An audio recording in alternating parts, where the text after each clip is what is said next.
Hello everyone, welcome back to my channel. और guys I hope सभी लोग अच्छे होंगे, अच्छी स्टडी चल रही होगी।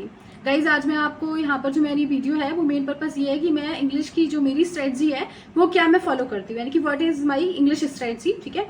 और इंग्लिश में जो मेरे मॉक टेस्ट के जो मार्क्स है मैंने आप लोग को शो भी किए हैं कि मेरे जो रैंक 1 भी आई है इंग्लिश में मॉक टेस्ट में। ठीक है, यानी कि I got 50 out of 50 in English. ठीक, तो मेरी क्या इसमें इंग्लिश की स्ट्रेटजी है, कैसे मैं इसको फॉलो करती हूँ, क्या फॉलो करती हूँ इंग्लिश के लिए। ठीक है, क्या उसको जो भी चीज़ों का सिलेबस है उसकी कहाँ से मैं कर रही हूँ, क्या बुक्स है, ये सारी चीज़ें मैं आज इस वीडियो में आप लोग को शेयर करूंगी। ठीक है, तो देखिए गाइस, सबसे पहले अगर कोई जो लोग बिगनर्स हैं, ठीक है, वो अगर लोग इंग्लिश की प्रिपरेशन कर रहे हैं जिनका टारगेट 2025 है, ठीक है, तो सबसे पहले इंग्लिश का जो सिलेबस है एक ने उसके एसएससी वेबसाइट पर जाइएगा और जो भी इंग्लिश का सिलेबस है उसको नोट डाउन कीजिएगा। ठीक है, फिर जो हमारा चैप्टर वाइज टॉपिक जो है उसको कंप्लीट कीजिएगा। ठीक है, अब देखिए कहाँ से करेंगे। सबसे पहले मैं जो इंग्लिश का जो है स्ट्रेटजी, यानी कि जो मैं बुक्स को फॉलो करती हूँ वो कौन कौन सी बुक्स है, कहाँ से प्रैक्टिस करती हूँ, कहाँ से लर्न करती हूँ वोकैबुलरीज को। ठीक है, सारी चीजें कहाँ से करती हूँ ये सारी चीजें डिस्कस करेंगे। ठीक है, तो जो इंग्लिश में जो हमारा वर्ड मीनिंग्स यानी कि जो वोकैबुलरीज है, जैसे कि हमारा वन वर्ड सब्स्टिट्यूशन हो गया।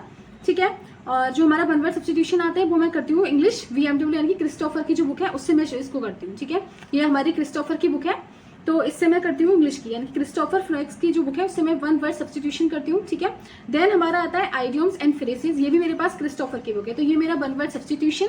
और हमारा जो दूसरा हो गया आइडियम्स एंड फ्रेजेस, मैं इन दोनों बुक से करती हूँ। ठीक है, देन हमारा आता है PQRS की प्रैक्टिस। तो PQRS की जो प्रैक्टिस होती है, देखिए PQRS क्या होगा, अभी प्री में जब आप लोग देंगे तो एटमोस्ट 2 PQRS का जो होंगे वो आएंगे आप लोगों को। ठीक है, but in case of mains exam, जैसे कि मैंने मेंस एग्जाम लगाया तो ट्रस्ट मी 4 और 5 PQRS के जो होंगे वो आप लोगों को आएंगे, यानी कि पैरा नंबर जो होंगे वो 4 to 5 आप लोगों को मिलेंगे। ठीक है, अगर 4 आ गए तो 4 3 12 यानी कि 12 मार्क्स के मिलेंगे, और अगर 5 आ गए तो 5 3 15 यानी कि 12 to 15 मार्क्स के आपको PQRS देखने को मिलेंगे। ठीक है, तो PQRS पे कमांड होना बहुत ही जरूरी है। ठीक है, तो ये मैं कहाँ से करती हूँ, तो PQRS जो मेरे हैं ये भी मेरा वॉल्यूम फर्स्ट यानी कि इंग्लिश क्रिस्टोफर जो है इसी की बुक को मैं फॉलो करती हूँ।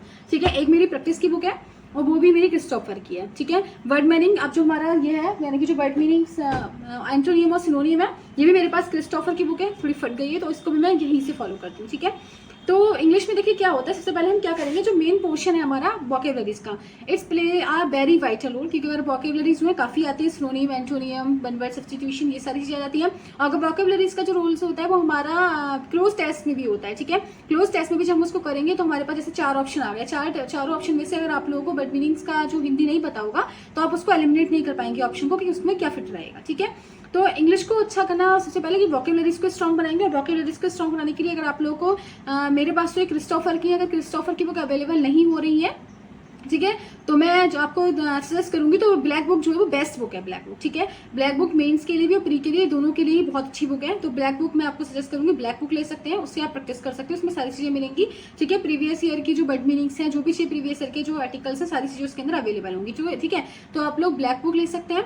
और देखिए सबसे पहले क्या होगा, वर्ड मीनिंग्स पर कमांड करना बेहद जरूरी है, और वर्ड मीनिंग को डेली लर्न करेंगे। वर्ड मीनिंग को तो आप लोगों को छोड़ना नहीं कि आप लोगों ने एक बार अगर मानो एक बार आपने कर लिया तो उसको ये छोड़ देंगे, नहीं कि अब एग्जाम आएगा तभी करेंगे, नहीं, वर्ड मीनिंग को डेली टारगेट कीजिएगा, क्योंकि जब आप एग्जाम देंगे ना, जब आप मॉक टेस्ट लगाएंगे, ठीक है, तो मॉक टेस्ट में आपको लगेगा कि ये बुक जो ये वर्ड मीनिंग मैंने पढ़ रखी है, लेकिन आपको रिकॉल नहीं होगा कि वर्ड मीनिंग का मीनिंग क्या एक्चुअली। ठीक है, तो वर्ड मीनिंग डेली करेंगे, है ना, एक बार हो गई तो उसको दोबारा रिवाइज करेंगे, दोबारा रिवाइज होगी दोबारा रिवाइज करेंगे, यानी कि आप उसको लगातार रिवाइज करते रहेंगे till when you are not success in your exam. ठीक है, और सेकंडली अब आपको प्रैक्टिस करना है PQRS का, तो देखिए कोई शॉर्ट ट्रिक मैं देखूंगी PQRS की, बताऊंगी कि PQRS का क्या क्या स्ट्रेटजीज होंगी, कुछ स्ट्रेटजीज होती है इसको फॉलो करके PQRS को ठीक किया जा सकता है। बट PQRS के लिए थोड़ा मैं मेरे अकॉर्डिंग मेरा एक्सपीरियंस जो कहता है वो कहता है कि हमें ग्रामर का ज्ञान होना बेहद जरूरी है। ठीक है, कहाँ पर नाउन के बाद प्रोनाउन आना है, फिर helping verb, axillary verb, conjunction, preposition कहाँ पर आना है, तो उसके अकॉर्डिंग PQRS को एलिमिनेट कर पाएंगे उनके ऑप्शन को। ठीक है, तो इन सारी चीजों का जो है नॉलेज होना बहुत ज्यादा जरूरी है।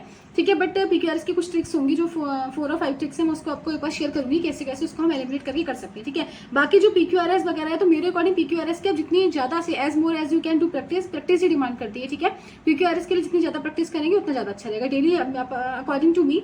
और जो मैं करती हूँ यानी कि 50 PQRS डेली, मैं तो 40 PQRS डेली करती हूँ। ठीक है, तो आप 40 to 50 PQRS डेली कीजिएगा। ठीक है, तो आपकी प्रैक्टिस ज्यादा अच्छी होगी, तब मिस्टेक नहीं जाएगी। ठीक है, सेकंड आता है हमारा कंप्रहेंशन, जिसमें कंप्रहेंशन मेंस में बहुत ज्यादा आता है। ठीक है, 3 कंप्रहेंशन आएंगे तो हमारा कम से कम वो भी काफी मार्क्स का हो जाता है। तो कंप्रहेंशन के लिए भी क्या होगा, आप लोग कंप्रहेंशन की प्रैक्टिस करेंगे। ठीक है, बुक जो है ले लीजिएगा, या फिर RS अग्रवाल की बुक ले लीजिएगा कंप्रहेंशन के लिए। ठीक है, या फिर नीतू मैम की भी बुक ले सकते हैं आप लोग कंप्रहेंशन के लिए, ठीक है, उससे प्रैक्टिस करेंगे। तो कंप्रहेंशन हो गया, PQRS हो गया, क्लोज टेस्ट हो गया, इनकी तो आप लोग प्रैक्टिस करेंगे। अब दूसरी बात क्या है, जब आप लोग जैसे नाउन का चैप्टर आपने पढ़ा, ठीक है, देन प्रोनाउन का पढ़ा, प्रीपोजिशन पढ़ा, तो इसका क्या करेंगे, जब भी आप जो भी जो चैप्टर पढ़ते जाएंगे, ठीक है, तो उन चैप्टर्स की आप topic wise, chapter wise daily practice करेंगे चैप्टर बेसिस पर, ठीक है। तो आप लोग का सारी प्रैक्टिस होती रहेंगी, फिर आप जब उसको पूरा मॉक लगाएंगे तो आपके ठीक से कर पाएंगे आप लोग, ठीक है। तो डेली बेसिस पर भी आप उसकी प्रैक्टिस कर सकते हैं, जो जो चैप्टर आप ले रहे हैं, ठीक है। और जो लोग 2025 को टारगेट किए हुए हैं, ठीक है, तो उनके लिए यानी कि जो लोग बिगिनर्स हैं, ठीक है, 2025 को तो जो लोग पहले से प्रैक्टिस करें वो भी होंगे टारगेटेड, बट जो लोग बिगिनर्स हैं उनके लिए मैं कहना चाहूंगी, जैसे कि आपने सबसे पहले नाउन चैप्टर ले तो नाउन की प्रैक्टिस करेंगे, ठीक है। सेकंड फिर उसके बाद आप क्या करेंगे, इंग्लिश का मॉडल टेस्ट लगाएंगे, वो भी किसका, नाउन का, ठीक है। चैप्टर वाइज टेस्ट लगाएं, इंग्लिश का पूरा टेस्ट नहीं लगाने की कोई जरूरत नहीं है कि फुल टेस्ट आप लोग लगाएं, नहीं। आप लोग क्या करेंगे, जो लोग बिगिनर्स हैं आप लोग उसके लिए, जैसे आपने नाउन पढ़ा तो नाउन का चैप्टर वाइज टेस्ट लगाएं, देन सेकंड डे में आप लोगों ने जो प्रोनाउन किया है तो आप प्रोनाउन का भी चैप्टर वाइज टेस्ट लगाएं, ठीक है। प्रैक्टिस के साथ साथ आप चैप्टर वाइज टेस्ट भी लगाएं आप अपना टेक्स्ट बुक सीरीज पर, ठीक है। तो वो बहुत अच्छा रहेगा, आपको पता चलेगा कि कहाँ पर मिस्टेक है, आप कितना सीख चुके हैं उस चैप्टर का, और अगर नहीं आया तो दोबारा उसको सीखेंगे, ठीक है। तो इस तरीके से इंग्लिश को आप फॉलो कर सकते हैं। वर्ड मीनिंग डेली याद करेंगे, ठीक है, यानी कि 40 स्लोली में याद करें तो 40 स्लोली में याद कर लिए, देन प्रैक्टिस आप अलग करेंगे। मॉर्निंग में उठते ही आप लोग जो है वर्ड मीनिंग्स को रिवाइज करेंगे, जो भी आपने याद किए, ठीक है। और रिवाइज करने का, लर्न करने का तरीका कैसे, ऐसे मानो आपने आज 40 वर्ड मीनिंग्स याद, 40 वोकैब्स याद किए, ठीक है। तो 40 याद करने का, जब कल आप नेक्स्ट लर्न करेंगे तो करने से पहले जो आपने 40 प्रीवियस डे में लर्न किए, ठीक है, उसको पहले रिवाइज करें, देन आप उसको नेक्स्ट लर्न करें। तो इससे क्या होगा, आपको 2 टाइम्स रिवाइज हो जाएगा, ठीक है। और 2 टाइम्स रिवाइज हो जाएगा तो आई थिंक ये मतलब अच्छा रहेगा और आपके दिमाग में फिट हो जाएगा, ठीक है। तो इस तरीके से आप अपनी जो भी नॉलेज है उसको दिमाग में रिटेन कर सकते हैं, ठीक है, अगर आप if you are learning English, ठीक है। तो इस तरीके से मैं अपनी इंग्लिश स्ट्रेटजी को फॉलो करती हूँ, और ठीक है, मैंने अपने मार्क्स भी आप लोगों को शो किए हैं, जो भी मेरे मॉक टेस्ट में जैसे भी इंग्लिश में मार्क्स आते हैं, बाय गॉड्स ग्रेस इंग्लिश मेरी मतलब इज गुड, ठीक है। तो इंग्लिश में सोचो ठीक मार्क्स आ जाते हैं, ठीक है। तो इस तरीके से मैं इंग्लिश स्ट्रेटजीज को फॉलो करती हूँ, और जैसी भी स्ट्रेटजी मेरी मैथ्स की होगी, ठीक है, जीके की होगी, इसको मैं आप लोगों को सारी चीज़ें शेयर करूंगी। अब मेरे से कुछ लोगों ने पूछा कि मैंने बैच कहाँ से लिया, ठीक है। तो मैंने जो बैच लिया था, मैंने इंग्लिश की थी वाई अंकुल शर्मा सर हैं, आक्स जो है ऐप है, उनसे की थी, ठीक है। बट मैंने उनसे कर ली, एक्चुअली मैं बता रही हूँ कि मेरी जो जूनियर क्लासेस से थोड़ी इंग्लिश ठीक थी, तो मुझे थोड़ा ईजी हो गया उनसे सीखना, क्योंकि वो क्या करते हैं, रूल्स बताएंगे, एक रूल बताया और मतलब डायरेक्टली स्टार्ट करते हैं एग्जाम्पल से, ठीक है। बट मेरे अकॉर्डिंग जिनकी इंग्लिश वीक है तो वो उसकी स्ट्रेटजी को फॉलो नहीं करेंगे, वो उनका बैच नहीं लेंगे, बिल्कुल नहीं लेंगे, क्योंकि वो सर थोड़ा फास्ट है, और फास्ट या फिर तो आपका बेसिक ठीक हो तो आप उनकी जो है बैच को ले सकते हैं। लेकिन अगर आपका बेसिक ठीक नहीं है तो आप लोग उनका मत लीजिएगा, तो आप गोपाल सर का बैच ले सकते हैं, करेविल ऐप पर बहुत अच्छा पढ़ाते हैं गोपाल सर, और बहुत स्लो मोड में पढ़ाएंगे, आपको काफी अच्छे से समझ आएगा, ठीक है। तो जो लोग की इंग्लिश मतलब वीक का या फिर जिसको बेसिक का नॉलेज नहीं है, तो वो लोग गोपाल सर से ले सकते हैं इंग्लिश की क्लास, ठीक है। तो गोपाल सर बहुत अच्छा पढ़ाते हैं। बाकी जो मैथ्स का होगा, मैथ्स और जीके कहाँ से मिल रही है वो मैं नेक्स्ट वीडियो में बताऊंगी, ठीक है। तो ये मेरी इंग्लिश थी, इंग्लिश में मेरे 50 आउट ऑफ 50 कैसे आ जाते हैं, ठीक है। और तो इस स्ट्रेटजीज को मैं फॉलो करती हूँ, इन बुक्स को फॉलो करती हूँ, जो जो मेरे साथ हुआ है, जो मेरा एक्सपीरियंस है, उससे हटके भी जो मुझे लगा कि ऐसा होना नहीं, ऐसा होके ये भी हो सकता है या फिर ऐसा होना चाहिए, तो जो मेरे साथ गलत हुआ वही मैंने आप लोग को बताया, ठीक है। तो आप लोग जो इंग्लिश की बुक की जो क्लास है आप लोग ले सकते हैं गोपाल सर से। इंग्लिश की बुक आप मैं सजेस्ट करूँ कि आप ब्लैक बुक ले सकते हैं, क्योंकि क्रिस्टोफर की बुक आई थिंक नहीं मिल पाएगी, ठीक है। अगर मिलती है तो ले लें, बाकी आप ब्लैक बुक लीजिएगा, तब भी मत लीजिएगा, ब्लैक बुक लीजिएगा, black book is the best book, ठीक है। क्योंकि ये जो बुक्स हैं अभी मुझे भी लेनी पड़ेगी शायद, क्योंकि प्री के लिए ही है ना। प्री के लिए वैसे most of the topics cover हो जाते हैं, बट एक दो ऐसा आता है कि जो मेंस में ज्यादा आ जाता है, ठीक है। तो इसके हिसाब से ब्लैक बुक जो है वो ज्यादा अच्छी बुक है, तो आप लोग एक ही बार है ब्लैक बुक लीजिएगा, बेस्ट बुक है, मैं उसको सजेस्ट करूंगी, ठीक है। और कोई हेल्प हो तो you can ask to me, ठीक है। और आई होप अच्छा चल रहा होगा, सब कुछ अच्छा हो रहा होगा, ठीक है। तो अच्छे से पढ़ाई कीजिएगा, ऑनेस्टी के साथ कीजिएगा और पूरे एफर्ट्स कीजिएगा, ठीक है।